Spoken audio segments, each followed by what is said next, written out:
The blade came out of nowhere, catching the torchlight for only a heartbeat before it moved toward the throne. Elena Marsh saw the flash of metal before anyone else in the grand hall noticed it. Her body moved before her mind could form a single thought.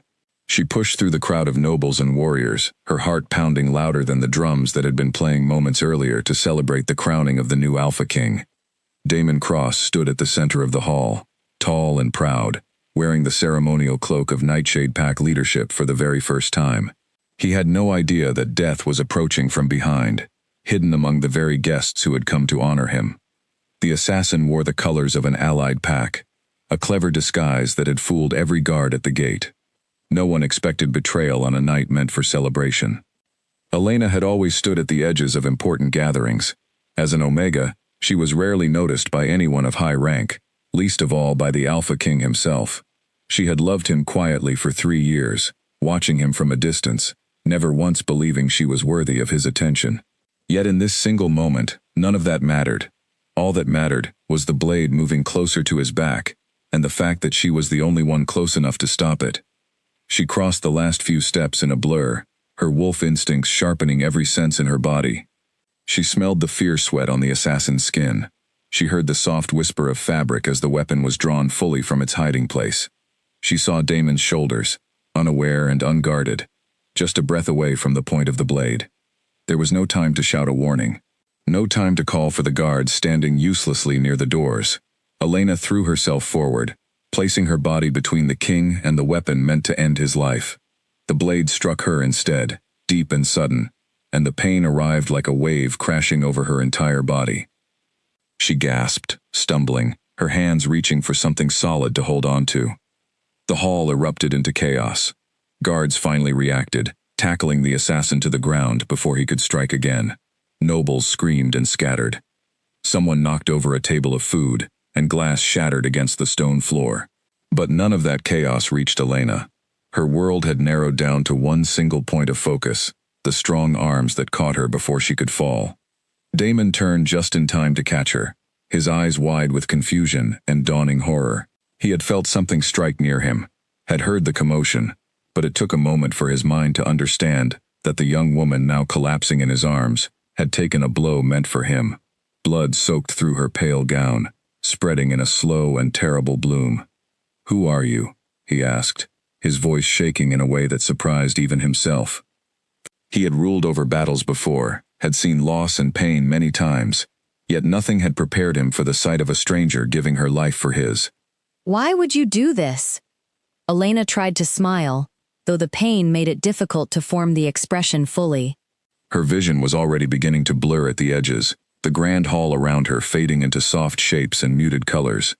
She had imagined this moment 1,000 times in her daydreams, imagined finally speaking to him, finally being close enough to see the color of his eyes clearly. She had never imagined it would happen like this. "My name is Elena," she whispered, each word costing her more effort than the last. "I have watched you for a long time, from the training grounds, from the back of every gathering. I never thought you would notice someone like me." Damon pressed his hand against the wound, trying desperately to stop the bleeding, though some part of him already understood it was far too late. He had seen enough injuries in his life to know when a wound was beyond saving. Still, he refused to accept it, refused to let go of the small flicker of hope that someone might arrive in time to help her. "Someone get the healer," he shouted, his voice cracking with an urgency that silenced the remaining chaos in the hall. Guards scrambled to obey, though everyone could see in his eyes that he already feared it would not be enough. Elena's hand found his, her fingers cold despite the warmth of the hall around them. She squeezed weakly, holding on to him, as if she could hold on to life itself through that single point of contact. "I loved you," she said, the words finally escaping after years of silence. "I never had the courage to say it before. I did not want to die without you knowing." The words struck him harder than any blade could have. Damon stared down at her face, memorizing every detail, as though he somehow already knew this would be the only chance he would ever have. Her eyes, a warm shade of brown that seemed to hold both sadness and quiet strength, began to lose their focus. Her breathing slowed, each breath shallower than the one before it. "Stay with me," he said, gripping her hand tighter, willing his own strength into her fading body. "Elena, stay with me, please." but her eyes were already closing, her body growing still in his arms. The healer arrived moments later, pushing through the crowd with her bag of remedies, but one look at Elena's pale face told her everything she needed to know. She knelt beside them, checking for a pulse that had already faded into silence. The grand hall, once filled with music and celebration, fell into a heavy and complete silence. No one dared to speak. No one dared to move. Damon knelt on the cold stone floor, holding the body of a woman he had never truly known, a woman who had given everything to save a life she had only ever admired from a distance. He did not cry, not at first. The shock was too great, too overwhelming for tears to come naturally. He simply stared at her face, trying to understand how someone he had never spoken to before this night had cared enough about him to make the ultimate choice. Around him, guards finally dragged the assassin away, but Damon barely registered the sound of struggling footsteps or the shouted questions of his advisors. It was his beta, a loyal friend named Owen, who had fought beside him since childhood, who finally knelt down and placed a hand on his shoulder. "My king," Owen said gently, though his own voice carried the weight of grief as well. "We must move her. We must attend to your safety."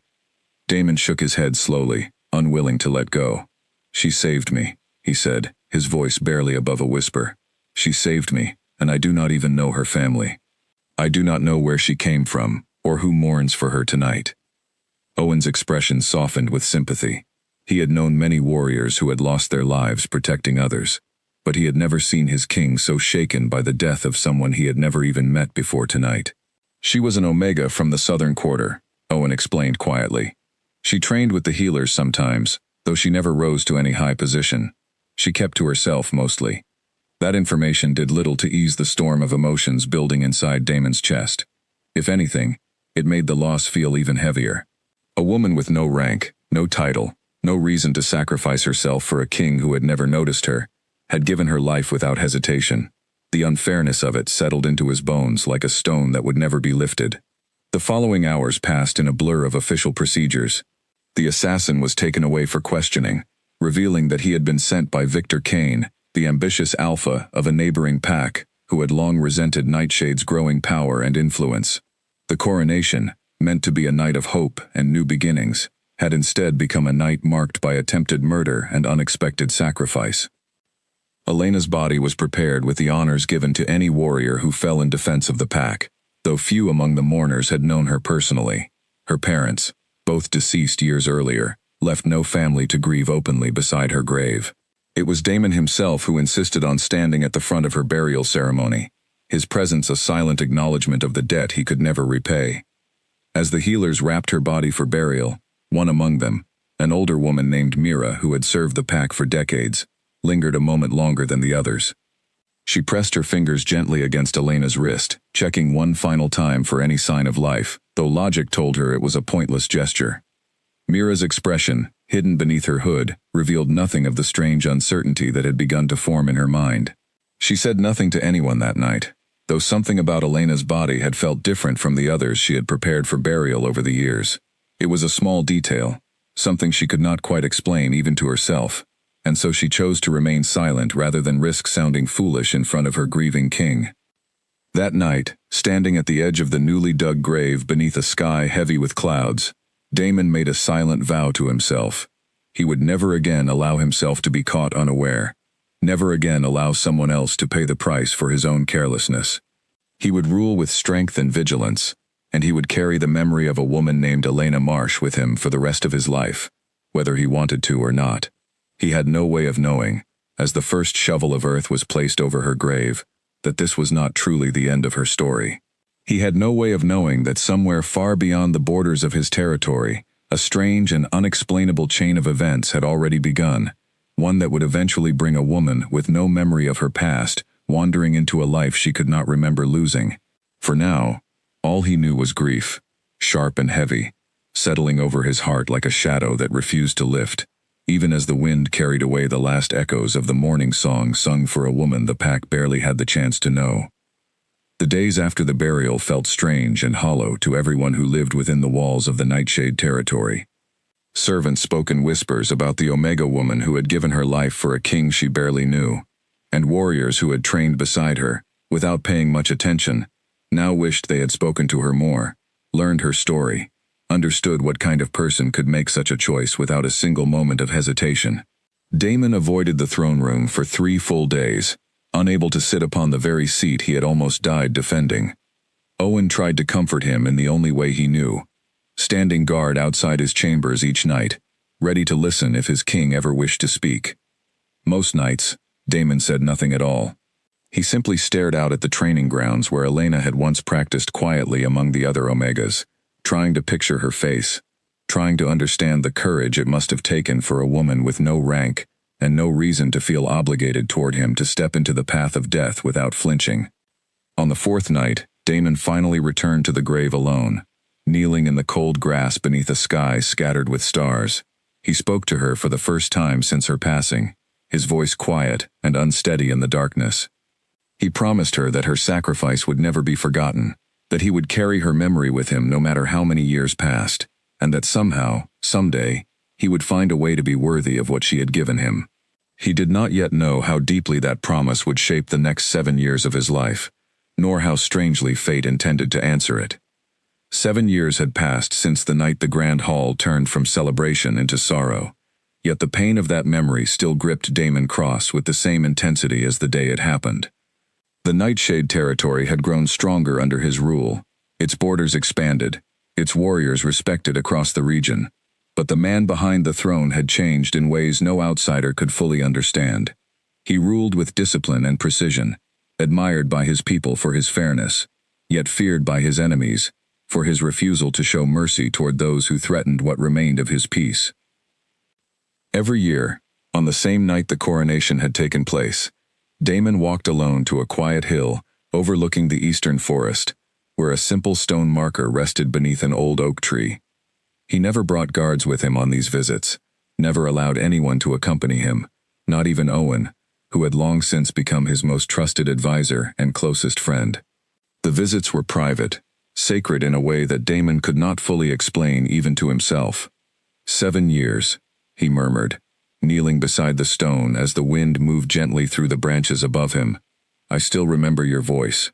I still hear you saying my name, though we barely spoke before that night. He paused, running his fingers over the weathered surface of the marker. I have tried to become someone worthy of what you gave me. I do not know if I have succeeded. The elders of the pack had grown increasingly vocal over the years about the need for Daemon to choose a mate. A king without an heir was a king whose legacy remained uncertain, and whispers of concern had begun spreading among the council members, especially as rival packs continued watching Nightshade with envious eyes. Daemon had rejected every suggestion, every carefully arranged introduction, every subtle hint dropped by well-meaning advisors, hoping to see him settled and secure. You cannot mourn forever, Councillor Bram told him one afternoon, standing in the grand hall that had once been the site of tragedy. Bram was an older wolf, wise in matters of politics though often blunt in his delivery. The pack needs stability. They need to see a future beyond your reign, not just strength within it. I am aware of what the pack needs, Daemon replied evenly, though a note of tension colored his words. I have given them strength, prosperity, and safety for 7 years. That should be enough for now. It is not about being enough, Bram pressed gently. It is about what comes after you. You cannot carry this territory forever on your shoulders alone. Daemon said nothing more, turning away to end the conversation before it could continue further. These discussions had become familiar over the years, each one circling the same unresolved wound that he refused to let anyone touch. He had built walls around his heart so thick that even his closest allies had stopped trying to break through them, choosing instead to respect his silence, even when they worried it was doing him more harm than good. Meanwhile, in a healer's private chamber, tucked away in a quiet corner of the palace grounds, Mira continued to carry a secret she had kept hidden for 7 long years.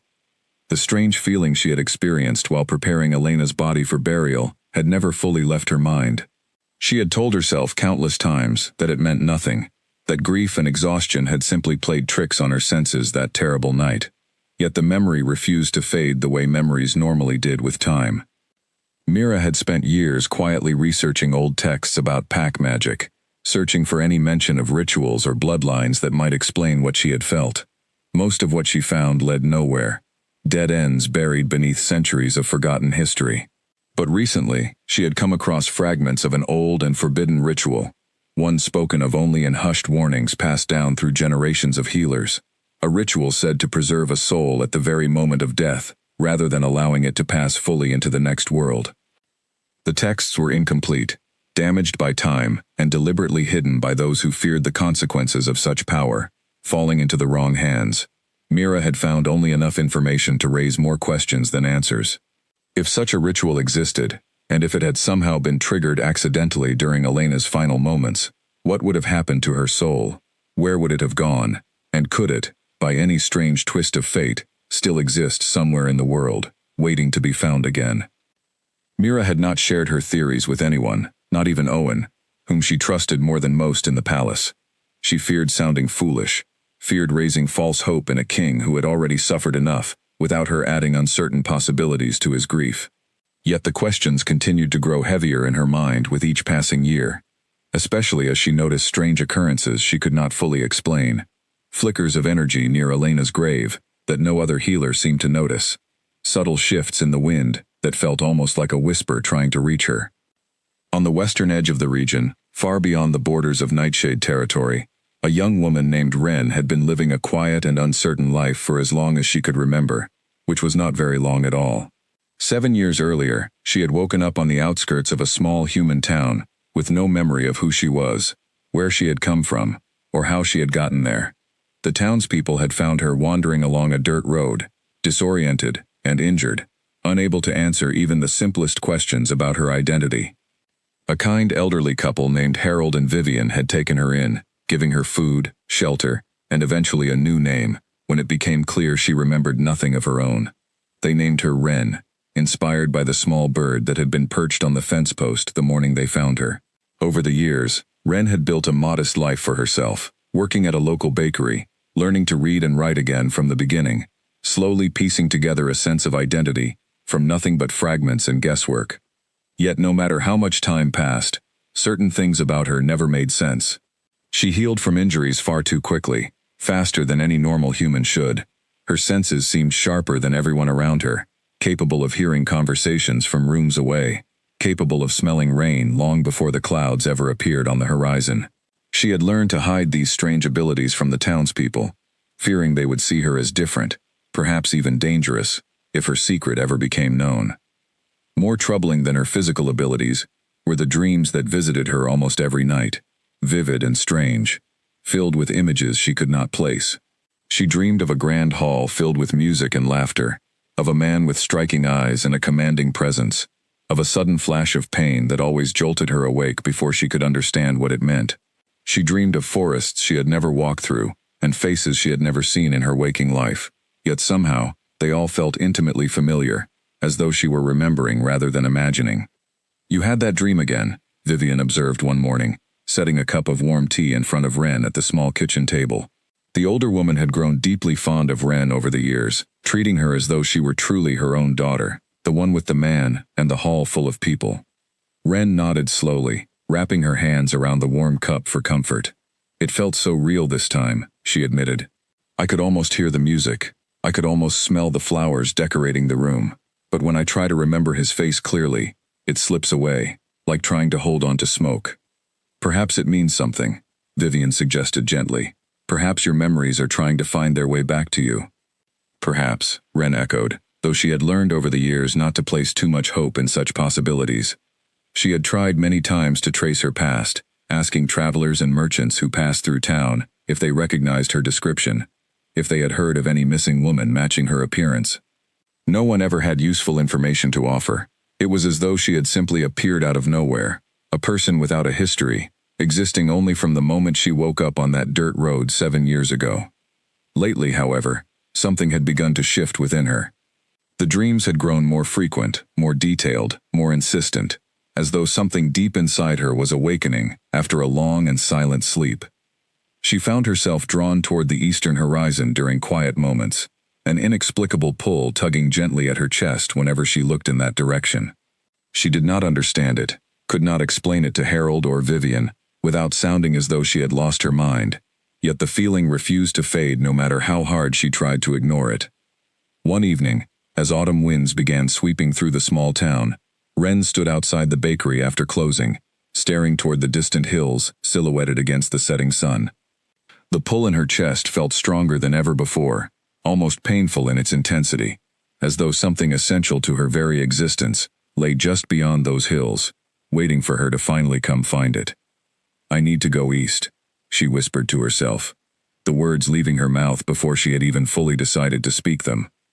She did not know what waited for her there, did not know if the feeling was guiding her toward answers or toward danger, yet she understood, with sudden and undeniable clarity, that she could no longer ignore the pull any longer.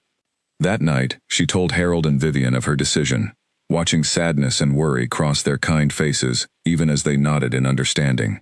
They had always known, deep down, that Ren's stay with them would eventually come to an end, that the mystery surrounding her past would one day demand to be solved. They packed her a bag with food, warm clothing, and whatever coins they could spare, embracing her tightly before she set out on the road early the following morning, walking east toward a destiny she could not yet comprehend. Back within the walls of Nightshade territory, unaware of the journey now beginning many miles away, Damon continued his solitary existence, ruling his people with strength while quietly carrying the weight of a promise he had made 7 years earlier beside a simple stone marker. He had no way of knowing that the woman he mourned was, at that very moment, walking toward him across the changing landscape, drawn by a pull she did not understand, carrying within her fragments of a life she had lost, and was slowly, painfully, beginning to remember. The wind that evening carried a strange stillness across the Nightshade Hills, as though the world itself sensed that something long buried was finally beginning to stir. Mira, standing at her window with an old and fragile text open in her hands, felt an unexplainable shiver run down her spine. She looked out toward the eastern horizon, the same direction Ren now traveled, and for reasons she could not name, found herself whispering a quiet prayer that whatever was coming would bring healing rather than sorrow to the king she had served faithfully for so many years. Elsewhere in the palace, Owen sat across from Damon in the private study, where the two men often spent quiet evenings discussing matters of the pack. A fire crackled softly in the hearth, casting long shadows across the shelves, lined with old records and maps of the surrounding territories. Owen had noticed, over the past several weeks, a subtle change in his king's demeanor, something he could not quite name but felt certain was significant. "You have seemed distracted lately," Owen said carefully, choosing his words as he always did when approaching sensitive subjects with Damon. "More than usual, even for this time of year." Damon glanced up from the papers spread across his desk, his expression unreadable for a long moment, before he finally sighed and set his quill aside. "I have been having strange dreams," he admitted, the confession feeling foreign on his tongue. He rarely spoke of anything so personal, even with Owen, dreams of her. Not memories exactly, but something different, as though she is trying to reach me from somewhere far away. Owen leaned forward, concern etched clearly across his features. "What kind of dreams?" "I see her walking," Damon explained slowly, trying to put words to something that felt too fragile and strange for language. "Walking through unfamiliar towns, along roads I do not recognize. In the dreams, she does not know who she is, yet something inside her keeps pulling her forward, toward me, though she does not understand why." He shook his head, frustrated with himself. "It sounds like madness when spoken aloud." "It does not sound like madness," Owen replied gently, though uncertainty colored his tone. "Grief affects each of us differently. Perhaps your mind is simply searching for peace in the only way it knows how." Damon nodded, though something in his gut told him this explanation did not fully capture what he had been experiencing. The dreams felt different from ordinary grief, more vivid, more insistent, carrying details he felt certain he could not have simply invented on his own. He decided, for now, to keep these thoughts mostly to himself, unwilling to burden his friend further with uncertainties he barely understood himself. Days passed, and the pull Ren had described to Vivian back in her small hometown continued growing stronger within her as she traveled further east. She passed through unfamiliar villages, crossed rivers she had never seen before, and slept beneath the open sky more nights than she could count. Yet never once did she consider turning back. Something ancient and unshakable continued guiding her forward. whispering promises of answers waiting just beyond the horizon. One night, camped beside a quiet stream, with only the stars for company, Ren dreamed once more of the Grand Hall, clearer than ever before. This time, she saw the man's face with startling clarity, sharp features framed by dark hair, eyes that held both strength and sorrow in equal measure. She heard herself speaking words she did not understand, felt herself falling into strong arms that caught her before she could hit the ground. She woke, gasping, her heart racing, tears streaming down her face for reasons she could not fully explain. "Who are you?" she whispered into the darkness, staring up at the unfamiliar stars scattered across the night sky. "Why do I feel like I already know you?" No answer came, only the soft rustle of wind through the nearby trees, and the distant call of a night bird somewhere in the darkness. Yet Ren felt, with growing certainty, that the answers she sought were drawing closer with every step she took toward the east, toward a kingdom she had never consciously visited, yet somehow already carried within the deepest parts of her forgotten heart. The gates of Nightshade territory rose tall and imposing before Ren, carved from dark stone and reinforced with iron that gleamed faintly beneath the afternoon sun. She had walked for nearly 3 weeks to reach this place, surviving on the kindness of strangers and whatever food she could forage along the way. Yet standing before those gates now, she felt none of the exhaustion that should have weighed heavily on her body. Instead, a strange calm settled over her, as though some part of her recognized this place, even though her mind held no conscious memory of ever having been here before.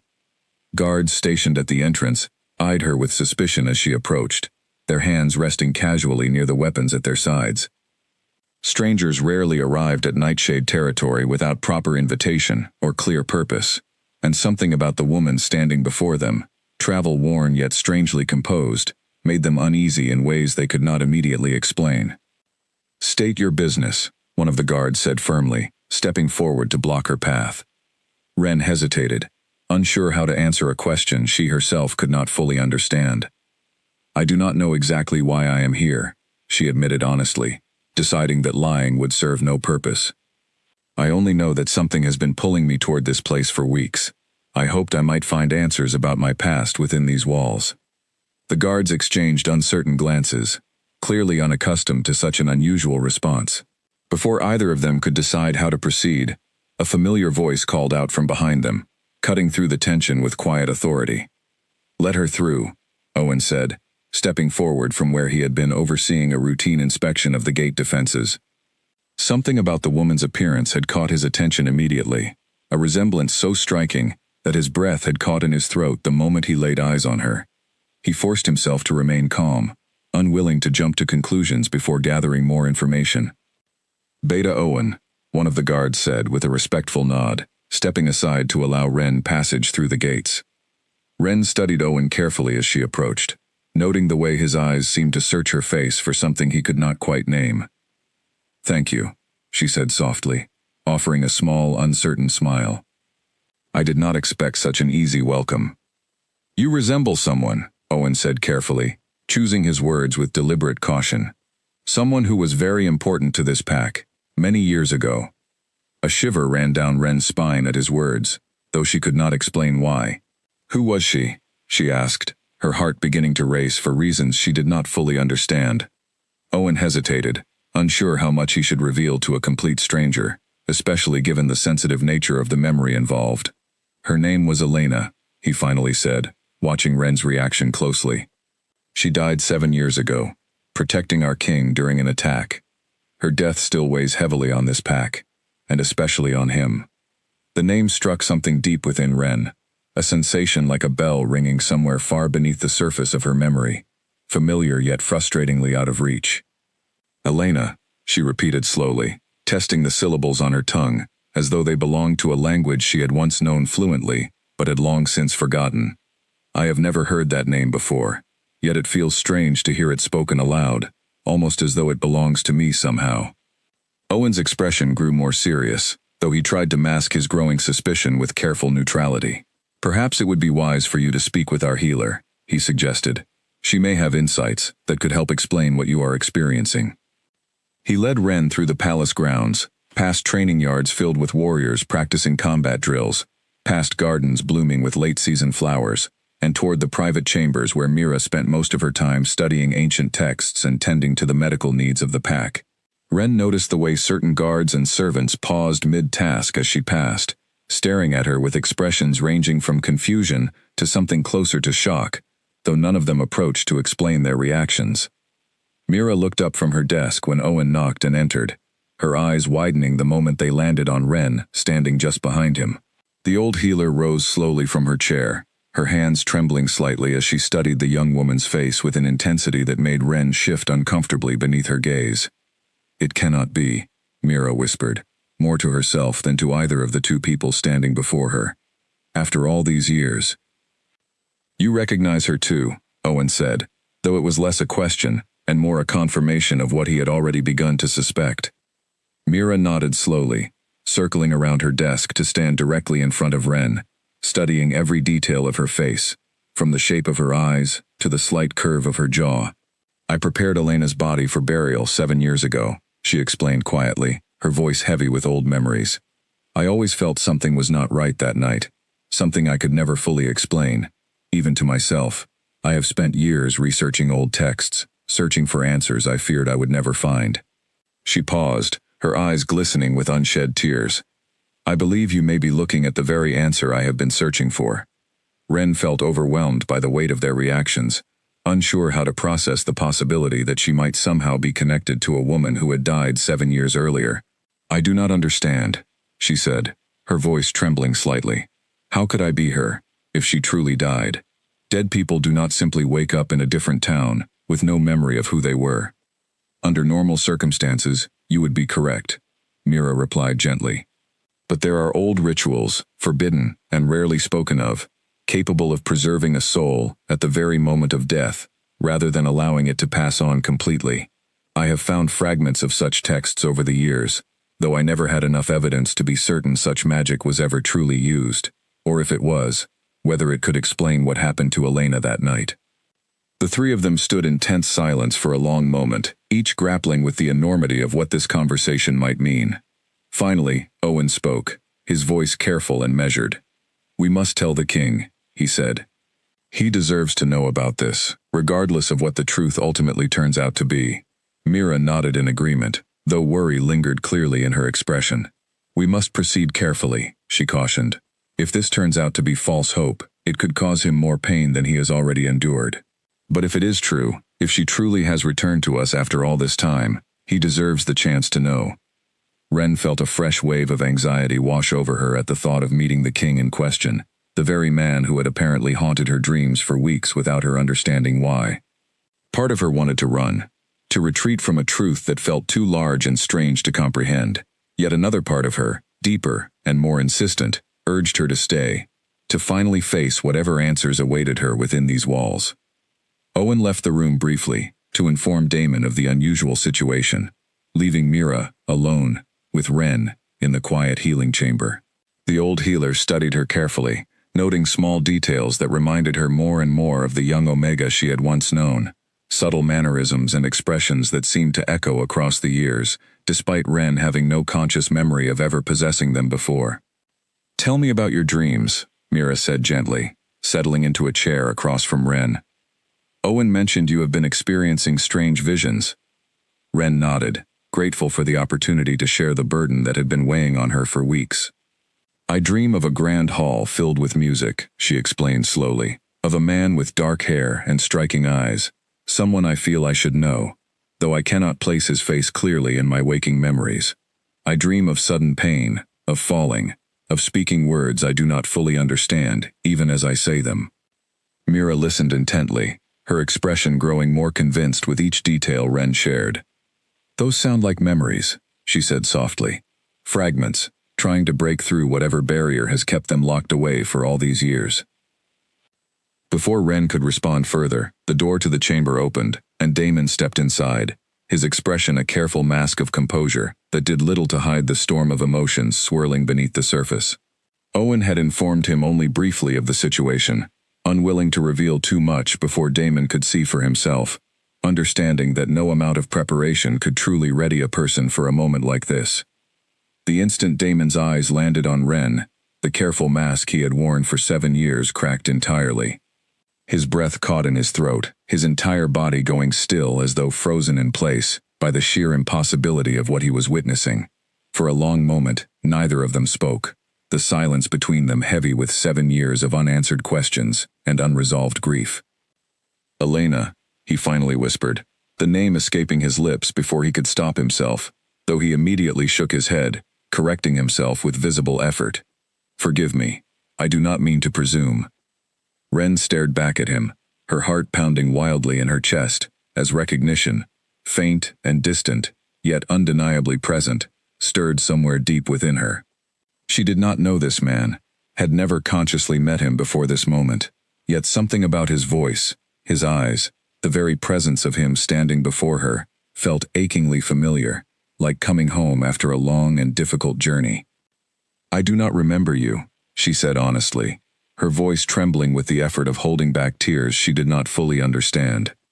"I do not remember anything, from before I woke up 7 years ago, in a town far from here. But something about this place, about your voice, feels like it belongs to me somehow.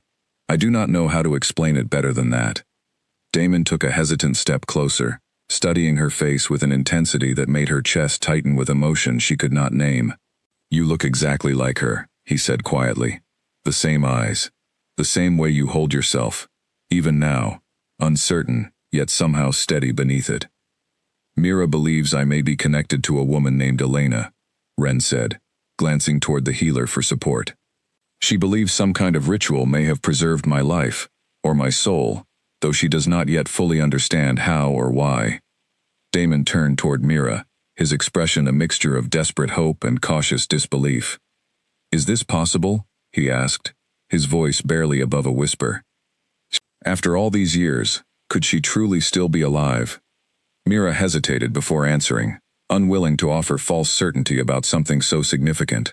"I do not have all the answers yet," she admitted honestly. "But the resemblance, the dreams, the timing of her arrival, none of it feels like simple coincidence to me. I believe we owe it to both of you to search for the truth, no matter how long it takes or how difficult the answers may be to uncover." Damon nodded slowly, his gaze returning to Ren's face, searching for any remaining trace of doubt within himself, and finding none. Whatever the eventual truth turned out to be, he understood in that moment that he could not simply turn her away, could not ignore the powerful pull drawing them both together after 7 long years of separation and unanswered grief. "You are welcome to stay within these walls," he said finally, his voice steadier now, though emotion still lingered clearly beneath the surface. "For as long as it takes to uncover the truth about your past, I will ensure you are given every comfort and protection this pack can offer." Ren felt a strange mixture of relief and apprehension at his offer, uncertain what staying might ultimately reveal about herself, yet unwilling to walk away from the first real chance she had ever had at understanding who she truly was. "Thank you," she said softly. "I would like that very much." As the sun began to set outside the chamber windows, casting warm golden light across the room, none of them could have predicted how quickly the fragile peace of that moment would soon be tested. Far beyond the borders of Nightshade territory, word of a mysterious woman, resembling the long-dead Elena Marsh, had already begun spreading through whispered conversations among traveling merchants, eventually reaching ears that had been waiting 7 long years for any sign that their earlier plans had failed to achieve their intended purpose completely. Later that evening, Damon arranged for Ren to be given a private chamber within the palace, one located close enough to his own quarters that he could ensure her safety, yet respectful enough of her comfort that she would not feel pressured or crowded during such an overwhelming time. A young servant named Clara was assigned to attend to her needs, bringing warm meals, fresh clothing, and gentle conversation, meant to help ease the transition into unfamiliar surroundings. "You must be exhausted," Clara said kindly, setting a tray of food on the small table near the window. "Weeks of travel, and now all of this. It is a great deal to absorb in such a short time." Ren managed a tired smile, grateful for the simple kindness after such an emotionally draining day. "I feel as though my entire world has shifted beneath my feet," she admitted. "Every answer I receive only seems to raise a dozen new questions." "That sounds terrifying," Clara said sympathetically, settling into a chair near the door. "It is," Ren agreed, "but it is also strangely comforting, in a way I cannot fully explain. For 7 years, I have felt like a person without a history, a blank page with no story behind it. Even if the truth turns out to be difficult, at least it will be something real, something solid to finally stand upon. Clara nodded thoughtfully, though her curiosity about the mysterious newcomer remained clearly visible in her expression. The whole palace is already talking about your resemblance to Elena, she admitted. Some of the older warriors who knew her personally say the likeness is uncanny. Others believe it must simply be an extraordinary coincidence. What do you believe? Ren asked curiously. Clara considered the question carefully before answering. I believe our king has not looked this alive in 7 years, she said honestly. Whatever the truth turns out to be, something about your arrival has already changed something within him. I have served in this palace long enough to recognize hope when I see it, even hope that a person is almost afraid to fully acknowledge. Ren absorbed these words quietly, turning them over in her mind long after Clara had left the room for the evening. She thought of Damon's face when he had first seen her, the raw vulnerability hidden just beneath his controlled exterior, the way his voice had cracked slightly when he spoke her name for the first time. She did not understand the full weight of their shared history, could not access the memories that might explain the powerful connection she felt toward him. Yet something deep within her responded to his presence, in ways she could not ignore or explain away as mere coincidence. That night, sleep came slowly, interrupted by fragments of dreams, more vivid than any she had experienced during her long journey east. She dreamed of training grounds bathed in morning light, of watching a strong and confident warrior practice combat drills from a respectful distance, never daring to approach or speak to him directly. She dreamed of quiet moments spent among other Omegas, of shared laughter and simple daily routines that felt achingly familiar despite her inability to place them within any conscious memory.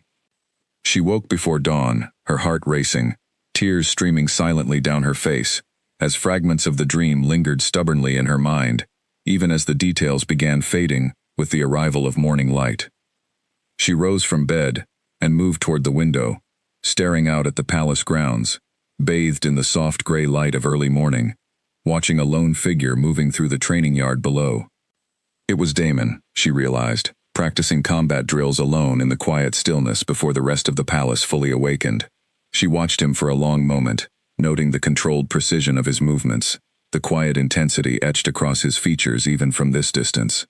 Something about watching him in this unguarded moment stirred a feeling of familiarity so strong it nearly took her breath away, as though she had witnessed this exact scene countless times before, from this exact window, though logic told her such a thing should be impossible.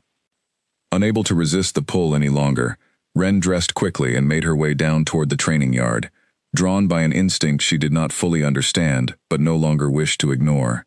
Damon paused his movements the moment he sensed her approaching, turning to face her with an expression of surprise mixed with quiet pleasure. You are awake early, he observed, wiping sweat from his brow with the back of his hand. I could not sleep, Ren admitted, stepping closer, though she kept a respectful distance between them. I had another dream. This one felt different from the others, closer somehow, as though I was remembering rather than imagining. What did you see? Damon asked, his voice carefully neutral, though hope flickered clearly behind his eyes. You, she said simply. Training in this very yard, though the memory felt as though it came from long before we ever formally met. I watched you from a distance, admiring you, though I never had the courage to approach or speak. Damon's breath caught audibly at her words, recognition and disbelief warring across his features. That sounds exactly like something Elena would have done, he said quietly. She spent years admiring from a distance before circumstances finally forced her to reveal herself. The weight of those words settled heavily between them, neither one fully ready to accept what they both increasingly suspected might be true. Yet standing there together in the quiet morning light, surrounded by the familiar training yard that seemed to hold memories neither of them could fully explain, both of them understood that whatever answers awaited them would arrive soon, whether they felt ready to face them or not. Word of the mysterious woman resembling Elena Marsh spread quickly beyond the training yard, moving through the palace corridors like wildfire, until nearly every member of the Nightshade Pack had heard some version of the astonishing rumor. Some warriors who had known Elena personally sought Ren out directly, studying her face with a mixture of hope and suspicion, searching for confirmation of what they desperately wanted to believe. Others remained skeptical, whispering among themselves about the dangers of accepting such an extraordinary claim without solid proof. Counselor Bram, ever practical and cautious in matters concerning the pack's stability, requested a private meeting with Damon shortly after the news reached him. He found the king in his study, staring at old records from 7 years earlier, documents detailing the investigation into the assassination attempt that had ultimately taken Elena's life. "You must proceed carefully," Bram advised, settling into the chair across from Damon's desk. "I understand the hope this woman represents, but we cannot allow emotion to override caution. If this is some kind of deception, orchestrated by our enemies to manipulate you during a vulnerable moment, the consequences could be severe." Damon set down the papers he had been reviewing, meeting Bram's gaze steadily. "I have considered that possibility," he admitted. "Believe me, I have turned it over in my mind more times than I can count. But something about her feels genuine, Bram. The dreams she describes, the mannerisms, the way she moves. I cannot simply dismiss it as coincidence." "Even genuine feelings can be manipulated," Bram countered gently. "There are dark forms of magic, capable of creating convincing illusions, of planting false memories, designed to deceive even the most perceptive minds. I am not saying this woman is definitely a threat, only that we must verify the truth before allowing our hearts to fully commit to hope." Damon nodded slowly, understanding the wisdom behind his counselor's caution, even as it clashed painfully against the desperate hope building within his chest. "What do you suggest?" he asked.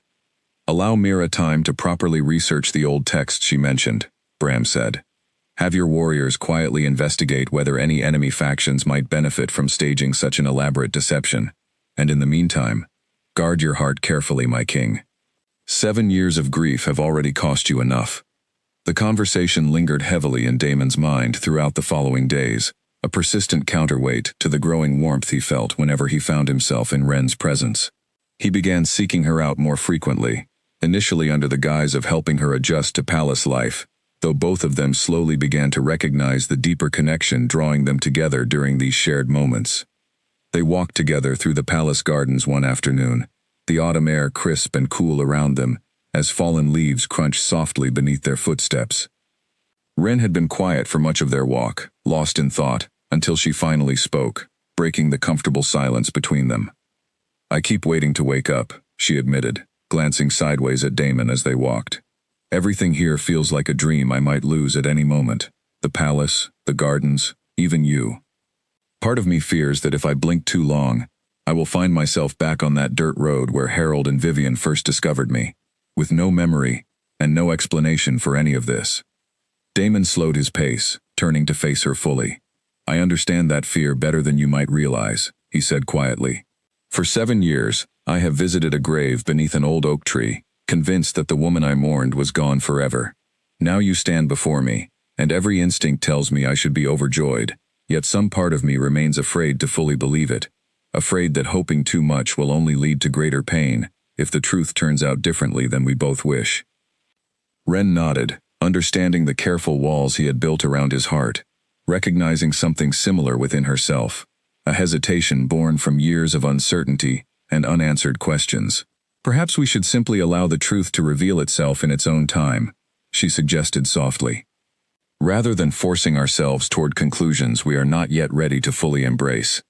"That sounds wise," Damon agreed, though something in his expression suggested the waiting would not be easy for either of them.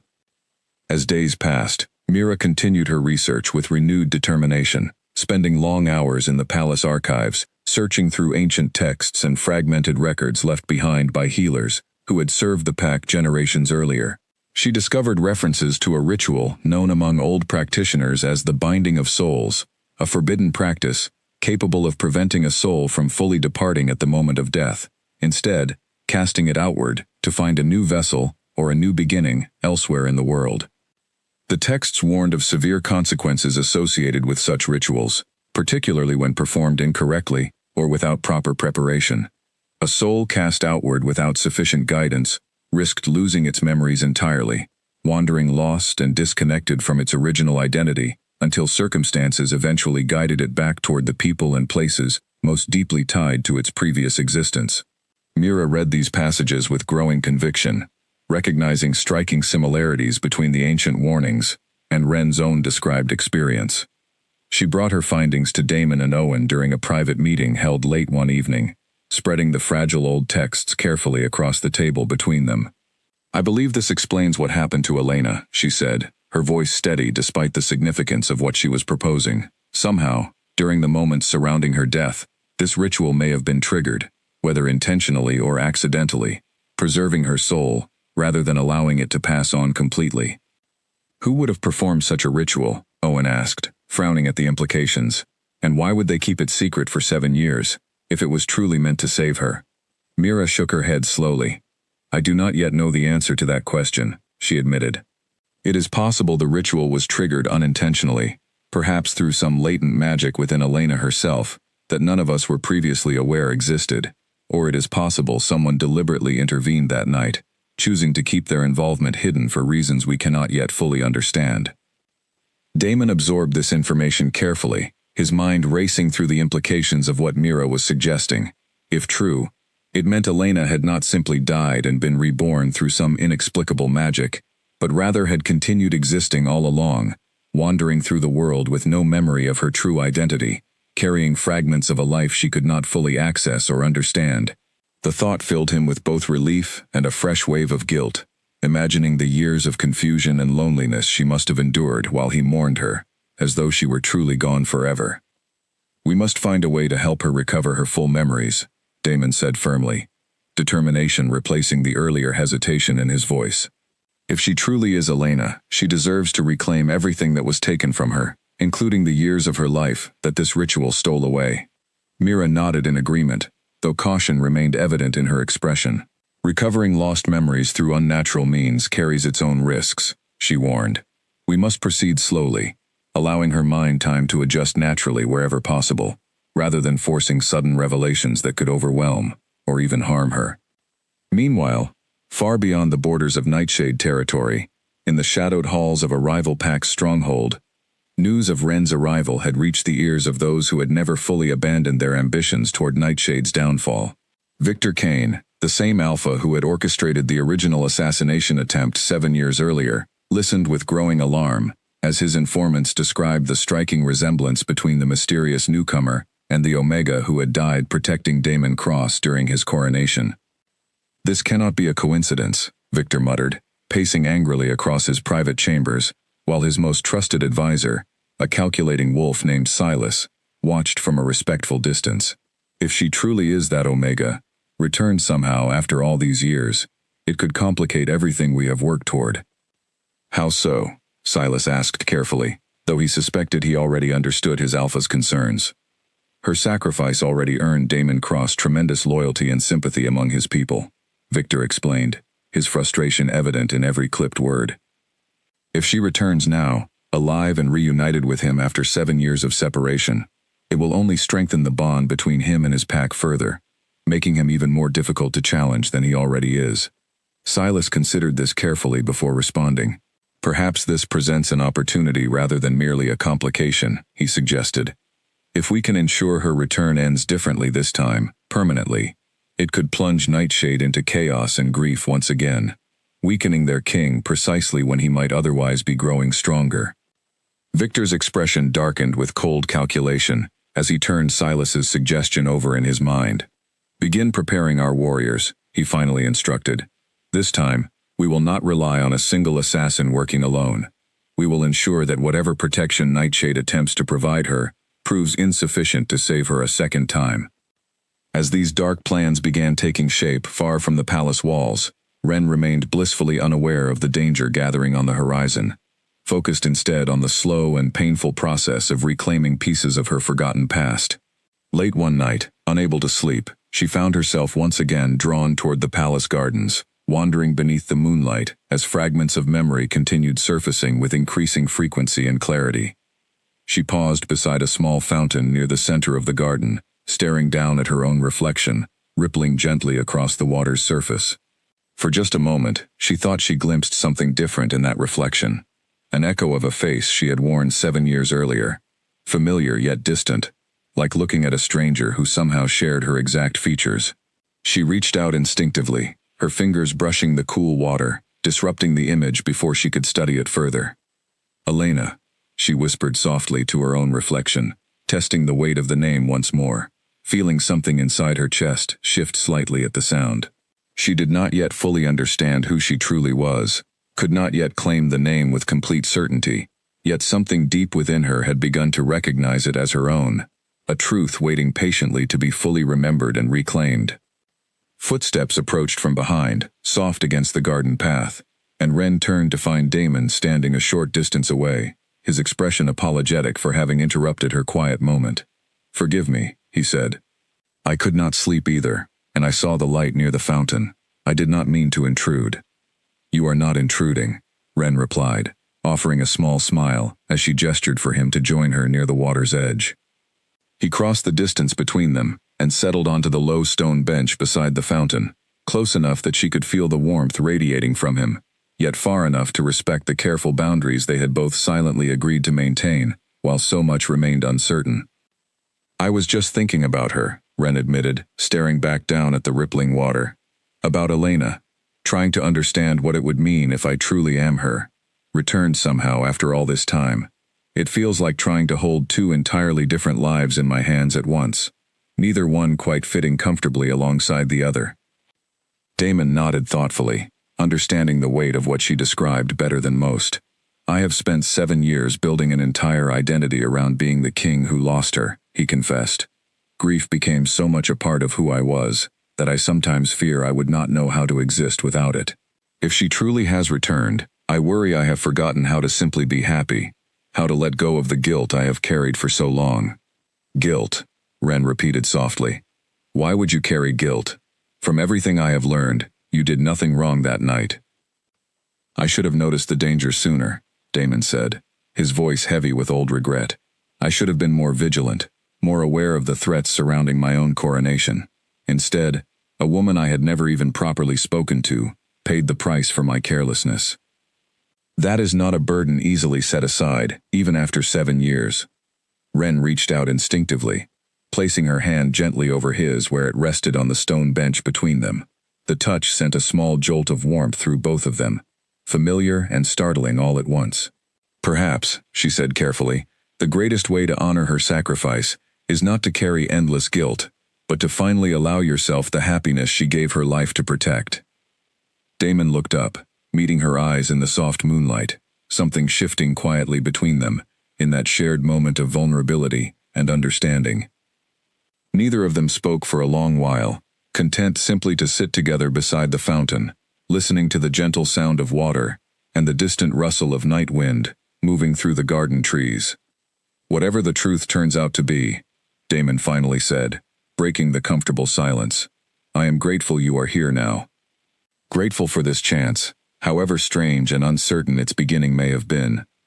"So am I," Ren replied softly, and for the first time since arriving within the palace walls, she felt something close to peace settle over her uncertain heart, a quiet hope that perhaps, in time, all the missing pieces of her forgotten life would finally find their way back together.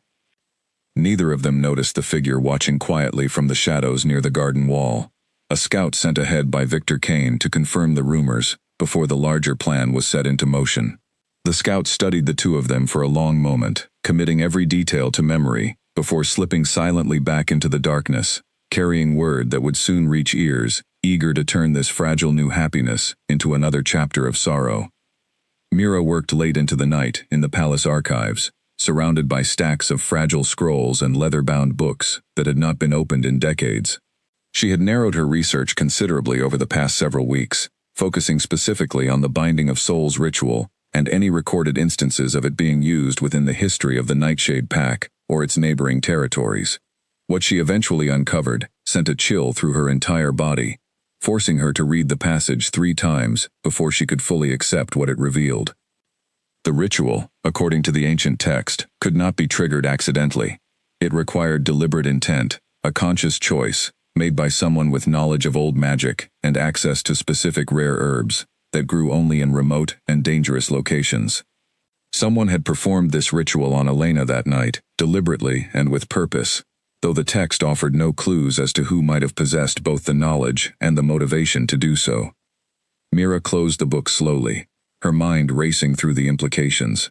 If the ritual had been performed deliberately, it meant someone within, or connected to the pack, had known Elena was dying, had recognized an opportunity to save her in some form, and had chosen to act without ever revealing their involvement to anyone, including Damon himself.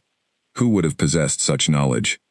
Who would have cared enough about a low-ranked Omega to risk performing forbidden magic on her behalf, yet remained silent about it for 7 long years? She thought back carefully to that terrible night, replaying every detail she could remember from the chaotic aftermath of the assassination attempt. She remembered the healers rushing to attend to Elena's wound, the guards dragging the assassin away, the grief-stricken king kneeling beside the body of a woman he barely knew, and then, a memory surfaced that she had nearly forgotten entirely, buried beneath years of grief and distraction. An elderly healer named Petra, who had served the pack for even longer than Mira herself, had been present that night as well, though she had retired from active service shortly afterward and passed away just 2 years later from natural causes. Petra had always been somewhat mysterious, keeping to herself, rarely sharing details about her extensive knowledge of old pack traditions and forgotten magic. Mira remembered Petra lingering near Elena's body for an unusually long time that night, longer than would have been necessary for a simple examination. Could Petra have been the one to perform the ritual, Mira wondered, and if so, why had she never spoken of it, even in her final years, even when death approached, and secrets often became too heavy to carry any further? Mira resolved to search through any remaining records or personal belongings Petra might have left behind, hoping to find answers that could finally piece together the full truth of what had happened that fateful night. Meanwhile, tension within the palace continued building, as more members of the pack became aware of Ren's presence and the growing speculation surrounding her true identity. Some warriors, fiercely loyal to Damon and protective of his emotional well-being, expressed open skepticism about accepting Ren so readily, worried that their king might be setting himself up for devastating heartbreak if the truth ultimately proved disappointing. "You must understand our concern," said a senior warrior named Garrick, approaching Damon privately during a routine training session. "We watched you suffer for 7 years, my king. We do not wish to see that suffering multiplied, should this woman turn out to be someone other than who we all hope her to be." "I appreciate your loyalty," Damon replied honestly, pausing his own combat practice to address the concern directly. "But I have made my decision. Ren will remain here under our protection while we search for the truth, regardless of how long that search might take, or what challenges it might present." Garrick nodded respectfully, though worry remained evident in his expression as he returned to his own training exercises. Damon understood the concerns of his pack, recognized the validity of their caution, yet something within him refused to turn away from the possibility now standing before him, however uncertain its ultimate outcome might prove to be. Ren, for her part, continued experiencing increasingly vivid fragments of memory as the days passed, each one bringing her closer to a fuller understanding of the life she had lost 7 years earlier. She began spending considerable time with Mira, working through structured exercises designed to gently encourage her memories to surface naturally, without forcing revelations that might overwhelm her fragile progress. During one such session, seated comfortably in Mira's private study surrounded by calming herbs and soft candlelight, Ren suddenly gasped, her hand flying to her chest, as a memory struck her with startling clarity and force.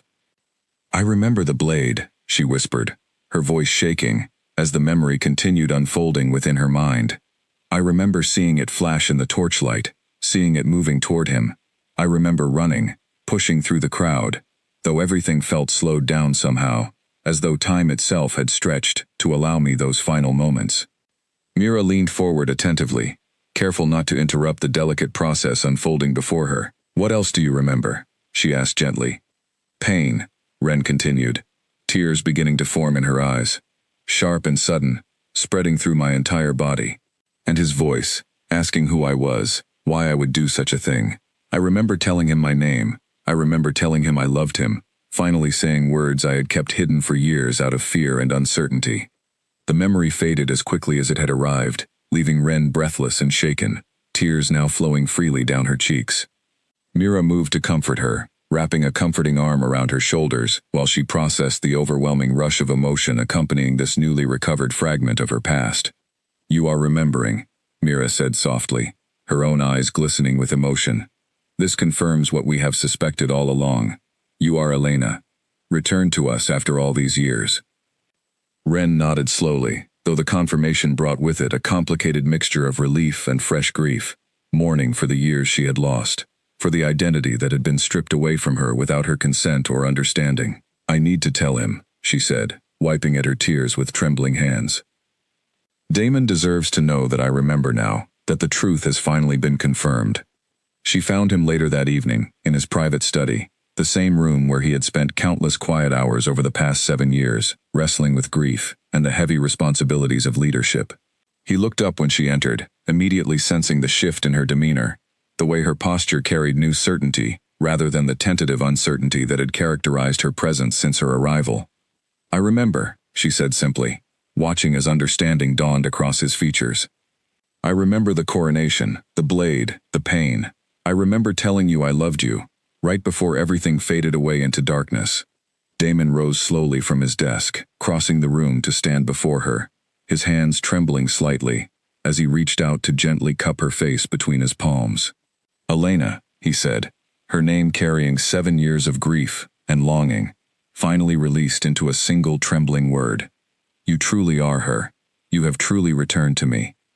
"I have," she confirmed, leaning into his touch, allowing herself finally to fully embrace the truth of who she was and had always been, despite the years of confusion that had separated her from this understanding.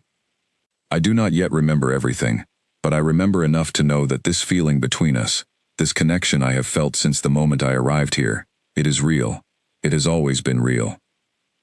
For the first time in 7 years, Damon allowed himself to fully release the careful control he had maintained over his emotions, tears finally falling freely as he pulled her into a tight embrace, holding her as though he feared she might disappear again if he loosened his grip even slightly. "I promised you at your grave that I would find a way to be worthy of your sacrifice," he whispered against her hair. "I never imagined that promise would lead me to this moment, to having you return to me after everything we both lost." Their reunion, however, would prove short-lived in its peaceful simplicity. Even as they stood together in the quiet study, finally allowing themselves to embrace the joy of reunion after 7 long years of separation, danger continued gathering on the horizon, drawing steadily closer with each passing day. Victor Kane's warriors had spent the past several weeks conducting careful reconnaissance around Nightshade territory, mapping patrol routes, identifying weaknesses in the palace's defenses, and gathering detailed information about Wren's daily movements and habits. Silas had proven himself a capable strategist, developing a plan far more sophisticated than the single assassin who had failed 7 years earlier. "This time, we strike during a moment when their guard is lowest," Silas explained to Victor during a private strategy session held deep within their stronghold. "We know the king has become increasingly protective of her, rarely leaving her side during daylight hours. But even the most vigilant protector cannot maintain perfect watch forever. We simply need to identify the right moment." Victor nodded, satisfaction evident in his cold expression. "And this time, we will not rely on a single blade," he added. "We send enough warriors to ensure that even if some fail, others will succeed in completing what we started 7 years ago."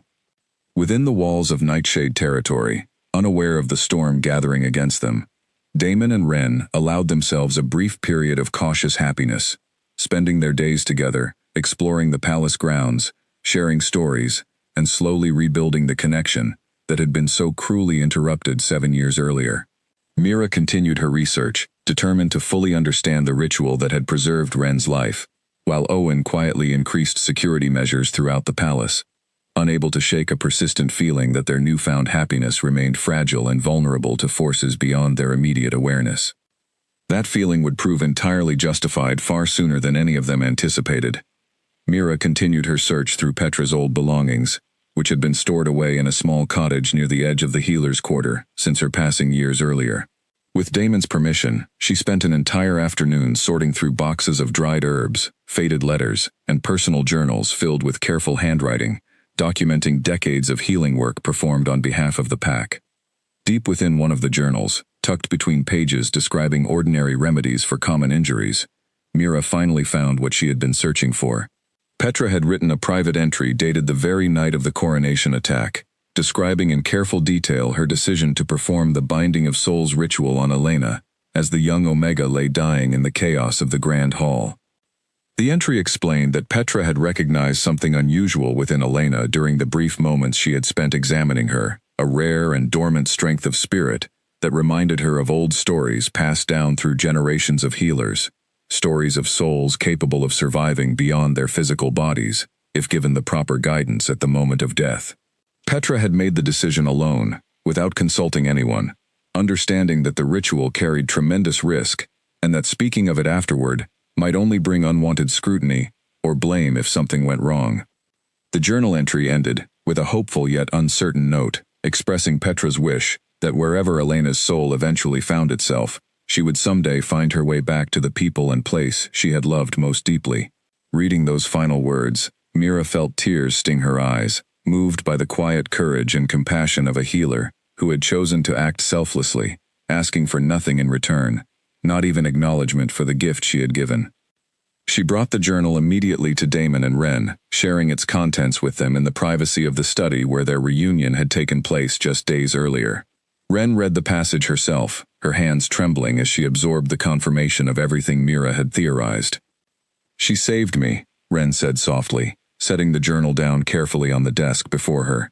"A woman I barely remember interacting with made a choice that changed the entire course of my existence, and she never once sought credit or recognition for it."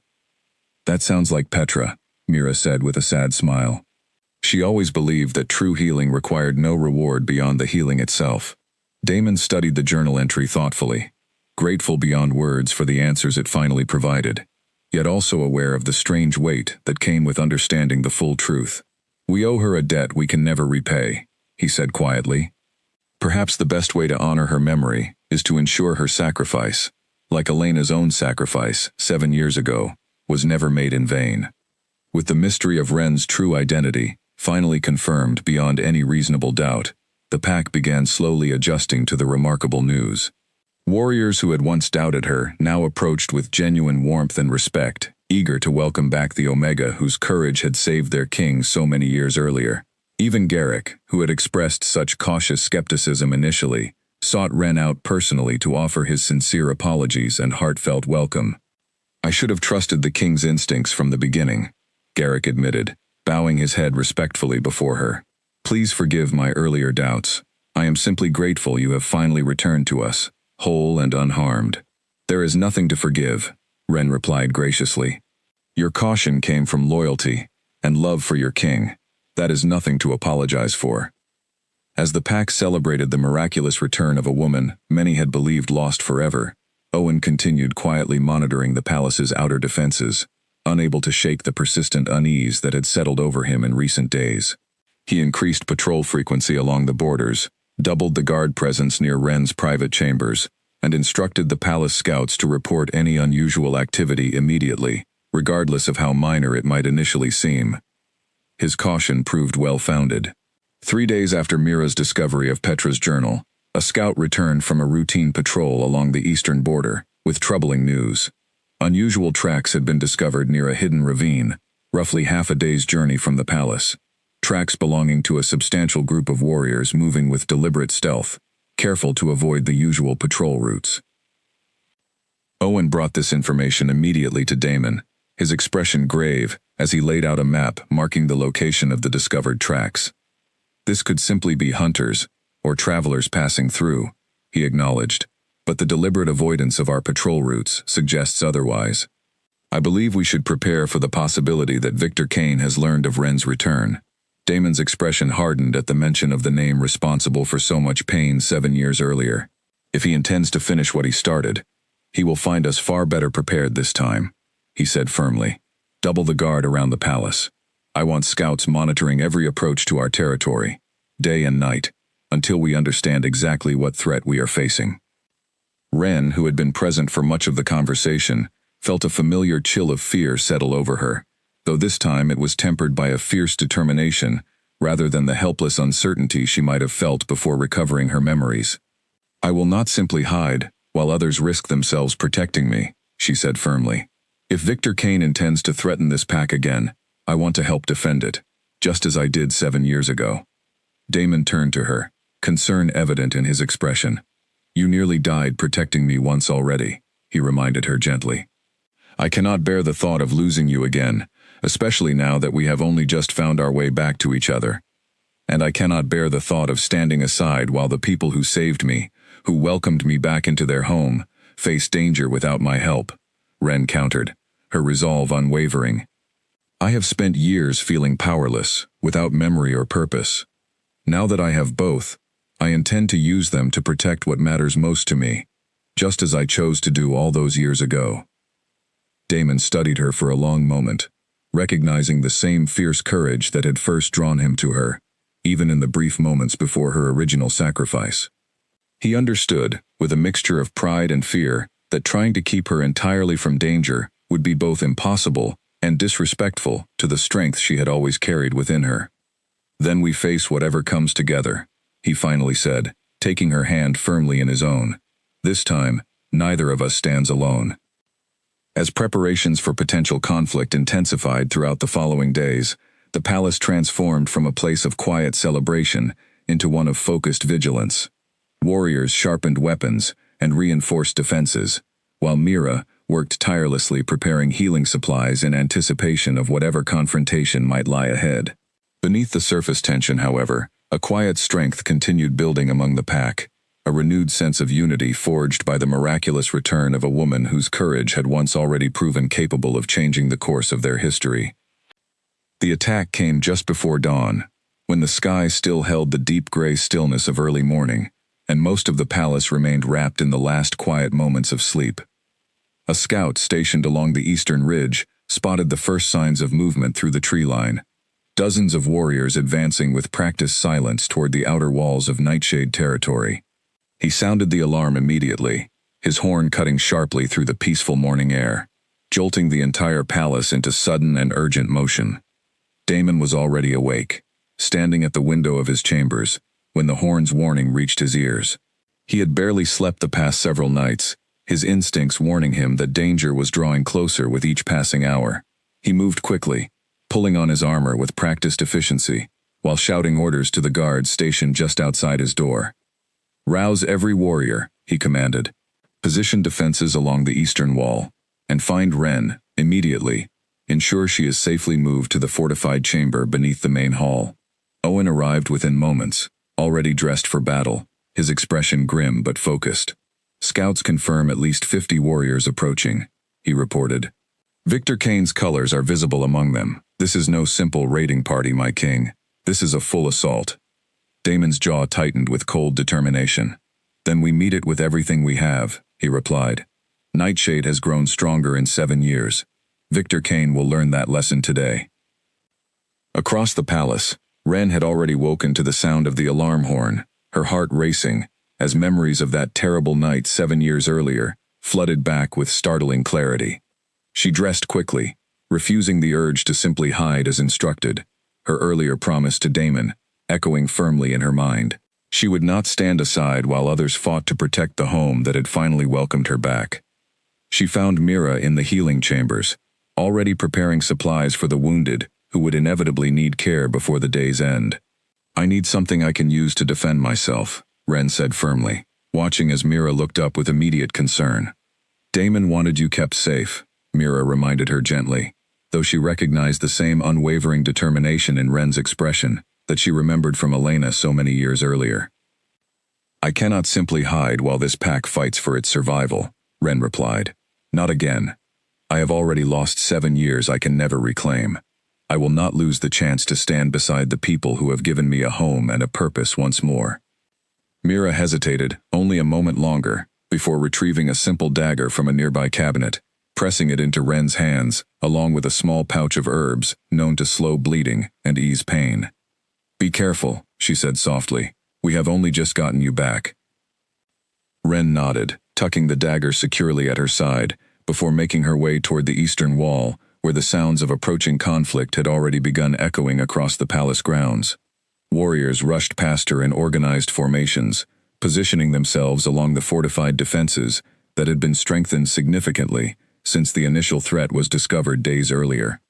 The battle that followed was fierce and chaotic, warriors from both sides clashing along the eastern wall, as Victor Kane's forces attempted to breach the palace's defenses.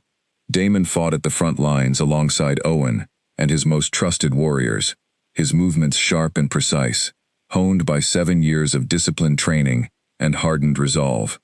Despite the ferocity of the attack, Nightshade's defenses proved far stronger than Victor Kane had anticipated, each wave of attackers meeting fierce and coordinated resistance.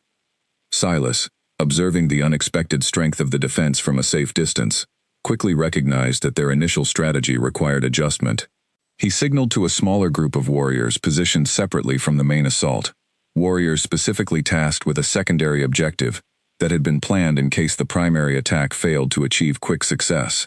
Their target remained singular and clear: to locate and eliminate the woman whose return threatened to strengthen Nightshade's resolve beyond what Victor Kane could tolerate. This secondary group moved quietly along the southern edge of the palace grounds, taking advantage of the chaos and confusion consuming the main battle to slip past weakened patrols. They moved with practiced stealth, drawing steadily closer to the area where Ren had positioned herself near the healing chambers, ready to assist wounded warriors as they were brought back from the front lines. Ren sensed their approach before she saw them, an instinct sharpened by 7 years spent unknowingly relying on wolf senses she had never fully understood. She turned just in time to see 3 warriors emerging from the shadows near the healing chamber entrance, their intentions clear and the cold determination etched across their faces. She reacted immediately, years of forgotten training resurfacing within her body, even before her conscious mind could fully process the danger. She drew the dagger Mira had given her, positioning herself defensively as the warriors advanced, calling out loudly enough that her voice carried toward the nearest palace guards stationed along the inner courtyard. The first warrior lunged toward her, and Ren moved instinctively, sidestepping his attack while striking back with precise and practiced efficiency, a skill she had not consciously possessed until this very moment, yet one that clearly belonged to memories buried deep within her body, rather than her mind alone. Her opponent stumbled backward, injured but not defeated, while his companions circled to flank her from either side. Guards responded quickly to her call, rushing to assist as the confrontation intensified. Ren fought fiercely, her movements growing steadily more confident as fragmented memories of old training continued surfacing within her, guiding her body through defensive maneuvers she had never consciously learned, yet somehow instinctively understood. She held her ground against the attackers until reinforcements arrived, tipping the confrontation decisively in her favor. Word of the attempted attack on Ren reached Daemon within minutes, carried by a breathless messenger who found him still engaged along the eastern wall. Fear and fury warred within him as he processed the news, his focus momentarily wavering, before Owen's steady presence beside him helped anchor his attention back to the immediate battle still raging around them. "She is safe," Owen assured him firmly, having received confirmation moments earlier. The guards arrived in time. She defended herself admirably until they could assist her fully. Relief flooded through Daemon, though it did little to ease the fierce protective anger burning within him. He redirected his focus with renewed intensity, pushing forward through the chaotic battle, with singular determination, to end the threat against his pack, and the woman he loved once and for all. The tide of battle gradually shifted in Nightshade's favor as the morning progressed, Victor Kane's forces steadily weakening, beneath the disciplined and coordinated defense mounted against them. Silas, recognizing the increasingly hopeless nature of their assault, attempted to signal a retreat, but Victor, blinded by years of accumulated resentment and ambition, refused to accept defeat so easily. He pushed forward personally, breaking through the outer defenses in a desperate final attempt to reach Daemon directly, believing that eliminating the king himself might still salvage some victory from the crumbling assault. Daemon met his advance without hesitation, the 2 alphas finally coming face to face, after 7 years of simmering conflict and unresolved grievance. "You should have stayed content with your own territory," Daemon said coldly, positioning himself defensively, as Victor circled him with barely restrained fury. "You took opportunities that should have belonged to me," Victor snarled in response. "Nightshade's growing power has cost my pack dearly over the years. I will not simply accept that continued injustice." "Your own ambition cost you everything," Daemon replied firmly. "Today, that ambition ends." The confrontation that followed was brief but intense. both alphas drawing on years of accumulated skill and determination as they clashed fiercely along the battle-worn courtyard. Damon's discipline and focus ultimately proved superior, and within moments, he had subdued Victor Kane decisively, ending the confrontation without further unnecessary bloodshed, choosing restraint over vengeance, despite every justified reason he might have had to do otherwise. With their leader defeated and captured, the remaining attackers quickly lost their resolve, many surrendering outright, while others attempted a hasty and disorganized retreat back toward their own territory.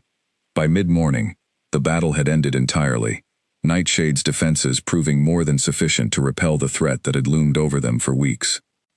Damon immediately sought out Ren once the immediate danger had passed, finding her still within the healing chambers, assisting Mira in tending to warriors who had sustained injuries during the fighting. Relief and love flooded through him at the sight of her, unharmed and steady despite the danger she had faced only hours earlier.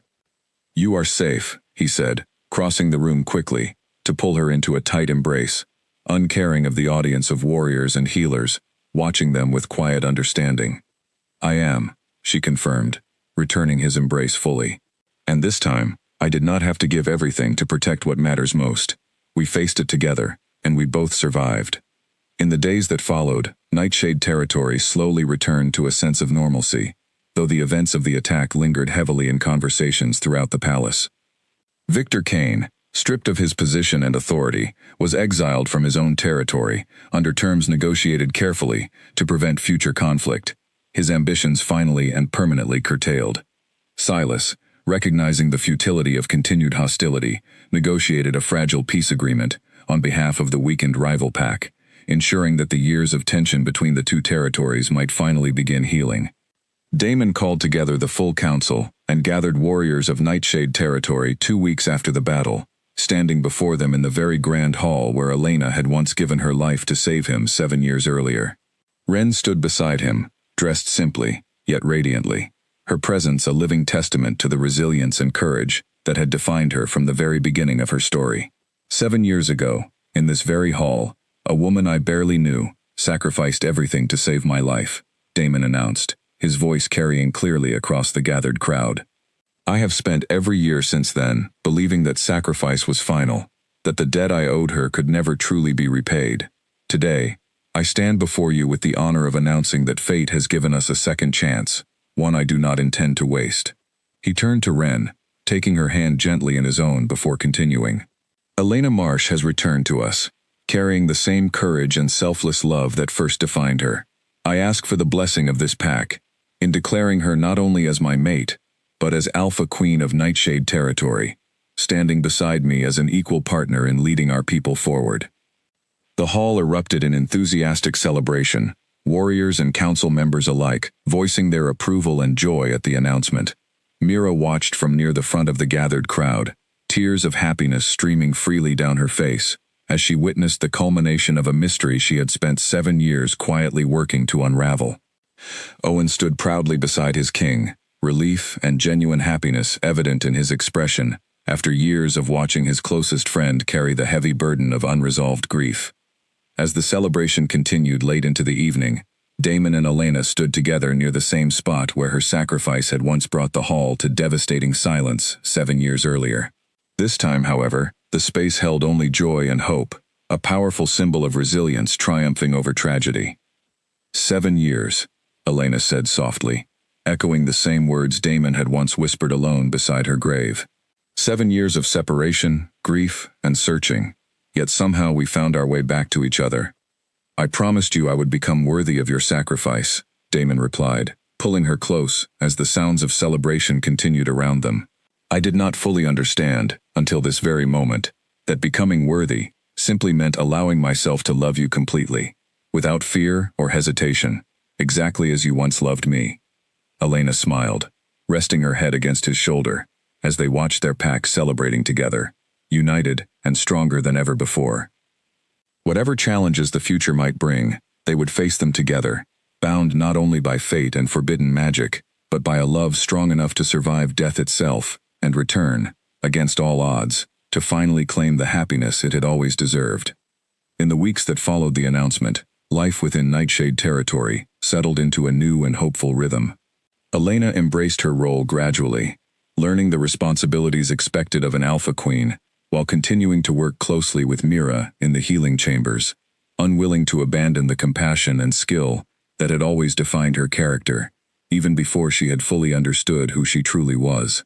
Warriors who once knew her only as a quiet Omega now watched with pride as she balanced her new position with the same humility and warmth that had always made her beloved among those who took the time to know her. Mira, finally free of the secret she had carried for 7 long years, dedicated herself to preserving Petra's knowledge for future generations, carefully documenting the details of the Binding of Souls ritual, alongside strict warnings about the risks and responsibilities associated with such powerful magic. She hoped that by recording the full truth, future healers might understand both the dangers and the profound compassion that had guided Petra's selfless choice on that fateful night so many years earlier. Owen, ever loyal and steady, continued serving as Daemon's most trusted advisor, though those who knew him well noticed a lightness in his demeanor that had been absent for years. Watching his closest friend finally release the heavy burden of grief he had carried since the coronation brought Owen a quiet satisfaction that no battle victory could have matched. He often joked, during private moments shared with Elena, that keeping watch over 2 reunited souls proved far more peaceful work than the grim vigilance he had maintained during the long years of mourning. Word of Nightshade's remarkable story spread gradually across neighboring territories, carried by traveling merchants and diplomats who visited the kingdom throughout the following months. Some initially doubted the tale, dismissing it as exaggerated rumor or clever political theater designed to strengthen Daemon's standing among his people. Yet those who visited Nightshade personally, who witnessed the genuine bond shared between the king and his returned queen, found it impossible to doubt the truth of what they observed. Harold and Vivian, the elderly couple who had cared for Elena during her years as Wren, received an invitation to visit the palace several months after the battle had concluded. They arrived nervous and uncertain, unsure how a king and queen might receive simple townsfolk who had once taken in a lost and memoryless stranger. Their worries dissolved entirely the moment Elena greeted them personally at the palace gates, embracing them both with tears of gratitude streaming down her face. "You gave me a home when I had nothing," she told them, leading them personally through the palace grounds, despite the protests of guards concerned about proper protocol. "You gave me kindness without asking anything in return. I owe you a debt I can never fully repay." Vivian, overwhelmed by the grandeur surrounding her yet deeply moved by the genuine warmth in Elena's greeting, simply embraced her tightly. "We only did what anyone with a kind heart would have done," she said. "Seeing you happy, seeing you whole and remembered, that is repayment enough for us." Daemon insisted the couple remain as honored guests for as long as they wished, ensuring they wanted for nothing during their stay. Their visit brought Elena a final sense of closure, bridging the 2 separate lives she had lived: the confused and searching Wren who had wandered without memory, and the confident queen, who now stood proudly beside her king, fully whole and completely herself for the first time since the tragic night that had once torn her identity apart. As the first anniversary of Elena's return approached, Daemon suggested they visit the hill overlooking the eastern forest together, the same quiet place where he had once knelt alone beside a simple stone marker, mourning a woman he believed lost forever. The grave remained, though Elena had insisted it stay exactly as it was, a permanent reminder of the sacrifice and journey that had ultimately led her back to the life and love she had once given up so willingly. They stood together beneath the old oak tree, hand in hand, watching the autumn wind scatter fallen leaves gently across the peaceful hillside. "I used to come here every year," Daemon said quietly, convinced I was speaking to nothing but memory and silence. "You were never truly speaking to silence," Elena replied softly, squeezing his hand gently. "Some part of me, wherever I wandered during those lost years, always felt you reaching toward me, even when I could not understand why." They remained on the hillside until the sun began to set, painting the sky in brilliant shades of orange and gold above the quiet forest below. Neither of them needed words to express the fullness of gratitude and love they felt in that shared moment, standing together at the very place where grief had once lived, now transformed entirely into a symbol of hope fulfilled and love triumphant.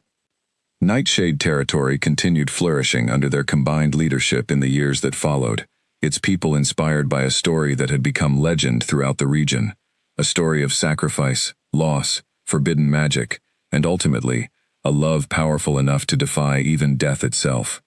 Elena Marsh, once a quiet Omega who had never believed herself worthy of notice, had become not only a queen beloved by her people, but a living reminder that true courage and selfless love could triumph over even the darkest and most uncertain of circumstances, no matter how long the journey home might ultimately take.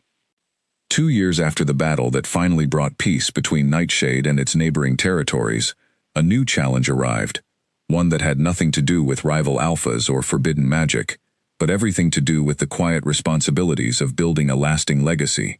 Elena discovered she was carrying a child, news that spread through the palace with a joy that rivaled even the celebration of her original return. Damon, who had spent so many years believing he might never know the comfort of a true family, found himself overwhelmed with a happiness he had never allowed himself to imagine during his darkest years of mourning. The pregnancy brought its own quiet anxieties alongside the joy. Elena, still occasionally troubled by fragmented memories from her years as Wren, worried whether the trauma of her past might somehow affect the child she now carried. Mira reassured her repeatedly, drawing on years of healing experience to ease her concerns, though she also remained close throughout the following months, monitoring Elena's health carefully and ensuring both mother and child remained safe and strong. "You have already survived far more than most ever will," Mira told her gently, during one of their regular visits. "This child will inherit not weakness from what you endured, but strength, the same strength that carried you through 7 lost years and brought you home again." Elena found comfort in those words, gradually allowing herself to fully embrace the excitement of impending motherhood, rather than dwelling on old fears. Damon proved a steady and attentive partner throughout the pregnancy, often found accompanying her on slow walks through the palace gardens, listening patiently as she described the strange dreams that occasionally still visited her, though they had grown gentler and less troubling with each passing year. As Elena's pregnancy progressed, Owen took on additional responsibilities within the pack, allowing Damon more time to focus on his growing family without neglecting his duties as king. The two friends had grown even closer over the years, their bond strengthened by everything they had endured together, from the darkest days of grief to the triumphant battle that had secured their peace. Owen often joked that he expected to be named honorary uncle to the child, a title Damon and Elena happily confirmed with genuine affection. The relationship between Nightshade and the neighboring territory, once ruled by Victor Kane, continued healing steadily under Silas's careful leadership. Silas, having learned hard lessons from the failed assault and its costly consequences, worked diligently to rebuild trust between the two packs, eventually establishing trade agreements and cooperative defense arrangements that benefited both territories considerably.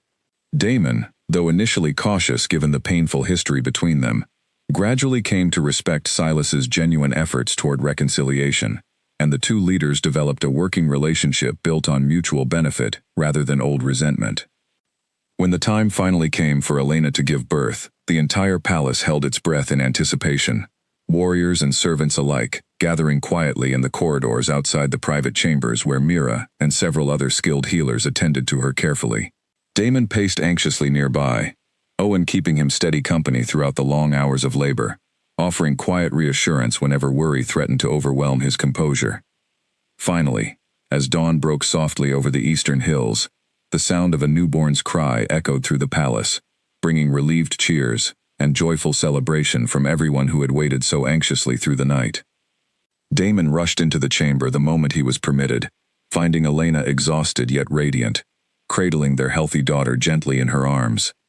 "She is perfect," Elena whispered, tears of joy streaming down her face, as she looked up to meet Damon's equally emotional gaze. Damon knelt beside the bed, gently touching his daughter's tiny hand, overwhelmed by a depth of love he had never before experienced. "What shall we name her?" he asked softly, unable to look away from the small, precious life now completing their family so beautifully. Elena considered the question thoughtfully before answering, her expression growing warm with quiet purpose. "Petra," she said finally, "in honor of the healer whose selfless courage gave me the chance to find my way back to you. Without her sacrifice, none of this would have been possible." Damon smiled, moved deeply by the meaningful choice. Petra, he repeated softly, testing the name against the quiet joy filling the room around them. A fitting tribute to courage and selfless love, values I hope she carries with her throughout her entire life. News of the royal birth spread quickly throughout Nightshade territory and beyond, bringing renewed hope and celebration to a kingdom that had already endured so much heartache before finally finding its way toward lasting peace and happiness. Gifts and well-wishes arrived from neighboring territories, including a particularly thoughtful gift from Silas himself, a beautifully crafted cradle, carved from rare wood, sent as a genuine gesture of goodwill and continued reconciliation between their two peoples. As young Petra grew over the following months, Elena found herself reflecting often on the strange and difficult journey that had brought her to this point of complete happiness. She spent quiet evenings telling her daughter stories, even before the child could fully understand the words, stories of sacrifice, of forgotten years spent wandering without memory, of a love so powerful it had ultimately triumphed over death itself. She hoped that someday, when Petra was old enough to understand fully, she would grow up appreciating the extraordinary resilience and courage that had shaped both of her parents long before she had ever come into the world.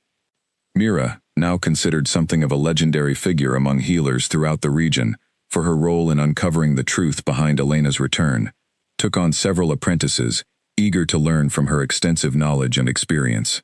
She taught them carefully about the responsibilities and dangers associated with old, forgotten magic, always emphasizing the importance of compassion and selflessness that had defined Petra's original choice so many years earlier.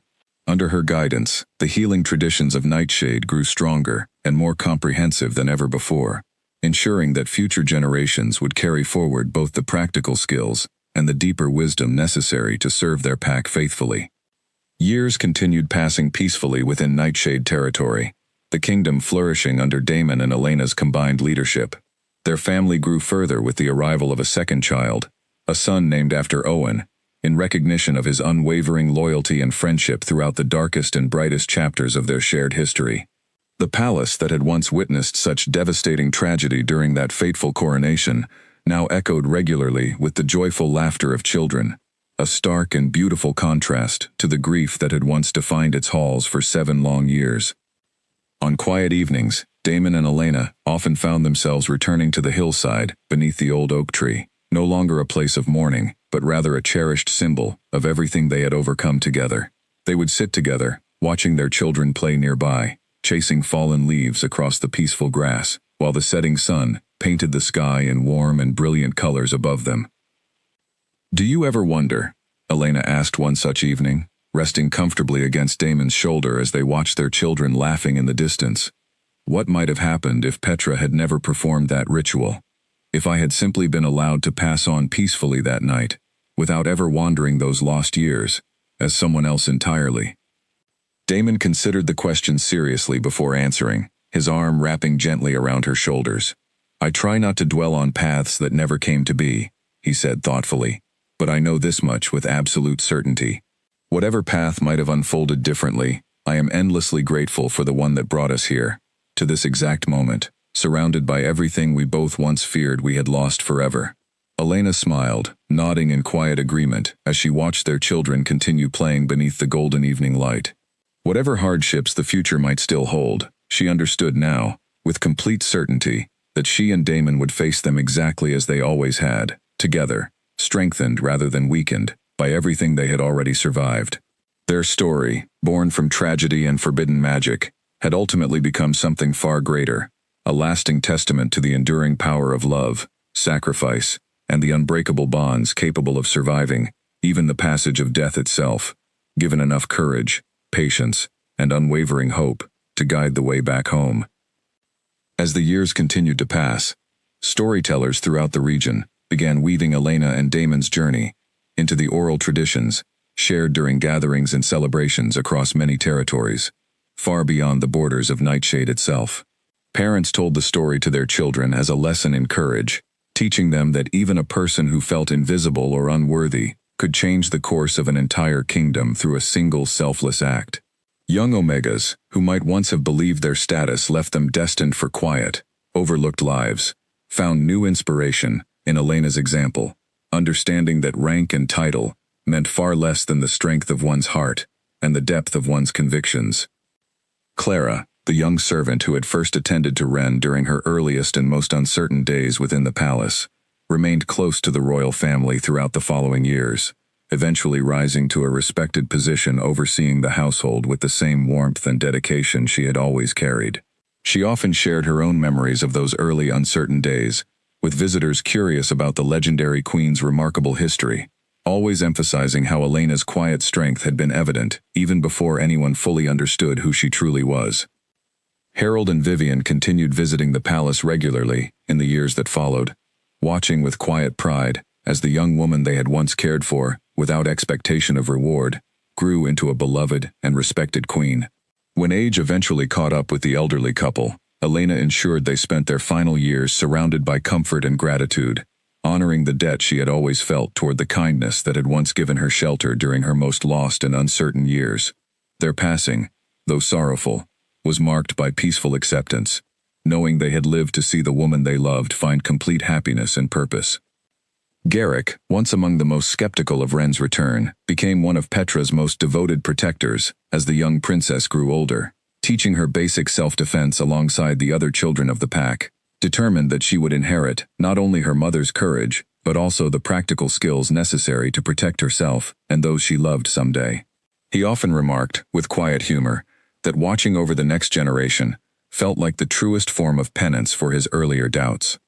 The old healing texts that Mira had so carefully studied and preserved eventually became foundational teachings passed down through generations of Nightshade healers, ensuring that the delicate balance between ancient magic and modern responsibility remained carefully understood and respected.